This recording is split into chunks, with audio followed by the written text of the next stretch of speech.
Hello and welcome to the NFFL Week 6 preview.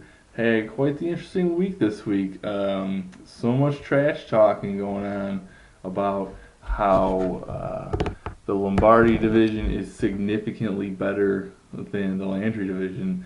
And first week of the interdivisional play proved that the Lombardi division could not back up their talk. Landry division pretty much owned souls this week, and um, yeah, for at least one week, got most of the Lombardi division to shut their mouths. So it was quite an interesting week. So trying to make this quick, like I said, and not have long recaps and previews. So I'll get right to the matches. And first up, we had the Eskimo Brothers at Icon City Excitement. Um, don't know how many people actually watched how this game finished. Um, but it's pretty much safe to say that I'm not going to complain about my luck in any aspect of fantasy sports for the next month because I used a metric shit ton of good luck this week. And poor Randy, if he actually watched the end of Monday Night Football, that was probably heart wrenching for him. As awesome as it was for me, it was probably brutal for him. But basically, what happened. It was really close heading up into Monday night. I needed 16 points to pull out the win.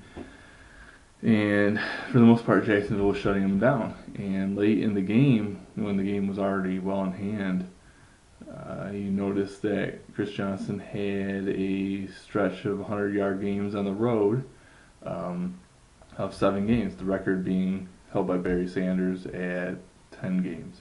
And so they intentionally gave the ball to Chris Johnson when he had no business even being in the game, to the point to where they had on the 35-yard line, they had 4th and 5, up 23-3, with a minute 50 remaining. That they went for it, and what I view as a kind of classless move. And Chris Johnson broke off a 35-yard touchdown run, and that's how I won. I won in a spot where my player really should never have been in the game at that point, and used an insane amount of good luck. So Turco, definitely sorry you had to lose in such a fashion. Obviously, I'm enjoying the win, but that's got to be tough to take, man. So that's how that match went down. The next matchup, we had Team Hasselhoff at Weapon X. Basically, right here, the difference came in receivers. Wes's wide receivers combined for 34 points, and Matt's wide receivers combined for 4 points. You can't really make up that discrepancy too easily. So basically, the story here is that Matt goes on his honeymoon. His wife takes away his fancy manhood, and he loses. And that's how that works out. Wes takes down the win there. Next up, we have Fear of Heights at Ninja Turtles. Here was another match where wasn't really all that close, and the reason here was Heights' fantasy special teams, tight end, kicker, defense. Combined for 4 points, and you're going to struggle to win when you have that much of a deficit most weeks against your opponents. So, fortunately for Height, it's easier to swallow because Andrew played like the defending champion he is and got points from across the board and consistently put up a solid week. So Ninja Turtles takes that one. And then we have the Oracle at Hurricane Ditka. And the new name proves to be good luck for James Wheeler. Again here, fantasy special teams. I don't know if we can really predict how these fantasy special teams will play each week. But I'm starting to think that maybe they have a lot, because whoever has the edge here usually has a significant advantage in the games and will go on to win. And in this spot, Chris only got 8 points from those 3 positions, and it's tough to make up again. So, on the flip side there, the fantasy special teams for James put up almost 32 points. So, he had essentially a 24-point head start on Chris, and that's always tough to make up. So, James takes the win there, getting solid play from his running backs especially.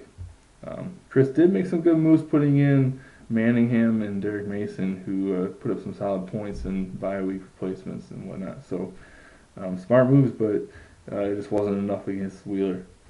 And we have Fox Sundays at Motor City Freshness.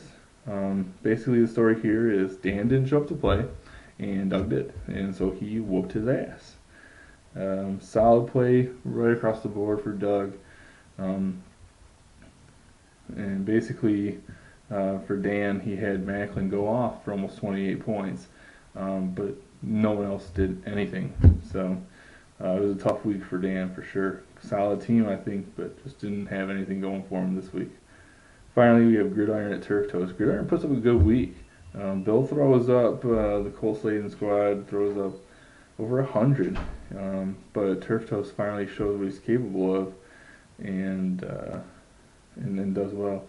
Unfortunately for him, Deshaun Jackson gets a concussion and goes out and is hurt. And between him and Cobb and Vic, I think Philadelphia fans everywhere are screaming for him to drop pretty much every Eagle that he owns.